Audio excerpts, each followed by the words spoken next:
ఇప్పుడు నాకు చూస్తే టిఆర్ఎస్ కు కాంగ్రెస్ మధ్యన ఒక ఒప్పందం స్టాండ్ స్టిల్ అగ్రిమెంట్ జరిగిందేమో, యథాస్థితి ఉండాలి, మార్పు రావద్దు అని అగ్రిమెంట్ జరిగి ఉంటుంది. ఎందుకంటే ఈ దేశంలోంచి నిజాం తరిమేసిన తర్వాత బ్రిటిష్ ప్రభుత్వానికి నెహ్రూ ప్రభుత్వానికి మధ్యన ఒక అగ్రిమెంట్ జరిగింది, స్టాండ్ స్టిల్ అగ్రిమెంట్.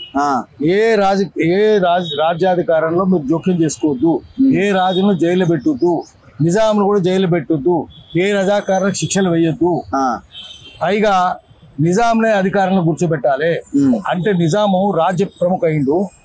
1956 అక్టోబర్ 31 వరకు గవర్నర్ ఉన్నాడు, ఒక్క రజాకారు శిక్ష లేదు. పైగా రజాకారుల వ్యతిరేకంగా పోరాటం చేసిన వాళ్ళందరూ జైల్లో పెట్టింది, ఉరి శిక్షలు కూడా వేసింది 14-15 మందికి. ఇప్పుడు ఉదాహరణకు నంద్యాల శ్రీనివాసరెడ్డి, నల్లా నరసింహులు వాళ్ళు ఎవరిని కొట్టిండ్రు? వాళ్ళందరూ 1959 దాకా వాళ్ళు ఉరి శిక్ష చేయాలని చూసినారు.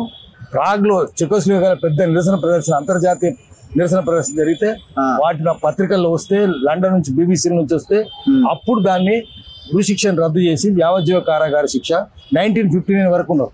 ఇప్పుడు అదే జరుగుతుంది. తెలంగాణ కోసం పోరాటం చేసిన వాళ్ళందరూ జైలు ఉంటారు. ఇప్పుడు తెలంగాణ ప్రత్యేక రాష్ట్రం కావాలని వాళ్ళు వ్యతిరేకించిన వాళ్ళందరికీ పెద్ద పెద్ద పీటలు ఇస్తారు. మళ్ళీ స్టాండ్ స్టిల్ అగ్రిమెంటే ఉన్నట్టుంది ఇద్దరి మధ్యన. ఇది అడగాలి, ఎందుకు పోలీసు రాజ్యం ఉన్నది, పోలీసులు ఎందుకు ఇక్కడ పెడుతున్నారు, ఉస్మానియా యూనివర్సిటీలో ఆంక్షలు ఎందుకు, ఏ యూనివర్సిటీలు ఉన్నాయి ప్రపంచంలో? భారతదేశంలో ఎక్కడ లేవు. తెలంగాణలో ఎందుకున్నాయి, ఉస్మానియాలను ఎందుకున్నాయి, అంత ఎందుకు భయపడుతున్నారు మీరు? అసలు వాక్ స్వాతంత్రం ఉంది కదా, యూజీసీకి చెప్పాలి.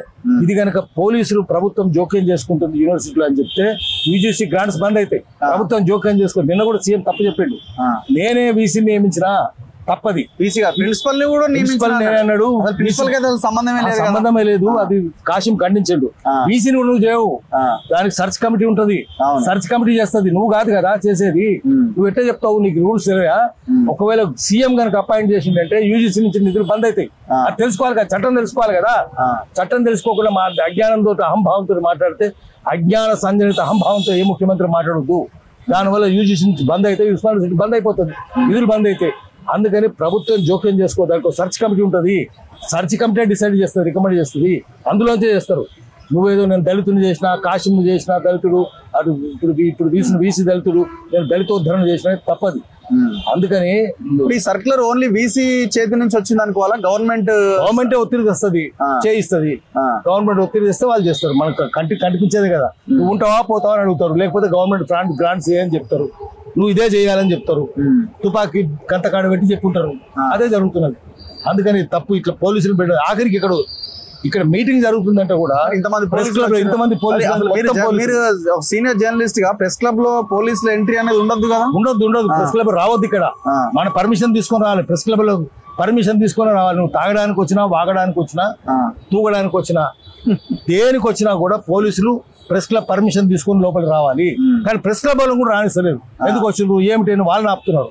ఎవరు నువ్వు, మీకు సంబంధం ఏముంది? ఇది ప్రెస్ దాంట్లో మీరు జోక్యం చేసుకోవద్దు. ఆర్టికల్ 19(1)A రాజ్యాంగం ఇచ్చిన హక్కు కదా, దాన్ని ఎట్లా చేస్తారు మీరు? ఏది రాయాలి ఏది రాయొద్దో మళ్ళీ మీరే చెప్తారా? ముఖ్యమంత్రి చెప్తారా? ముఖ్యమంత్రి చెంచాలు తెడ్డులు చెప్తారా? తప్పిది. అందుకనే దీన్ని గట్టి ఖండించాలి. ప్రజాస్వామ్యవాదులందరూ ఖండించాలి. మనం విద్యార్థులతో ఏకీభిస్తామా లేదా వేరే విషయం, విద్యార్థులకు మద్దతు ఇచ్చే వాళ్ళతో ఏకీభిస్తామా లేదా అని వేరే విషయం. కానీ మనం దాన్ని తీవ్రంగా గట్టిగా ఖండించాలి. ముఖ్యమంత్రి సోయిలో పడమని చెప్పి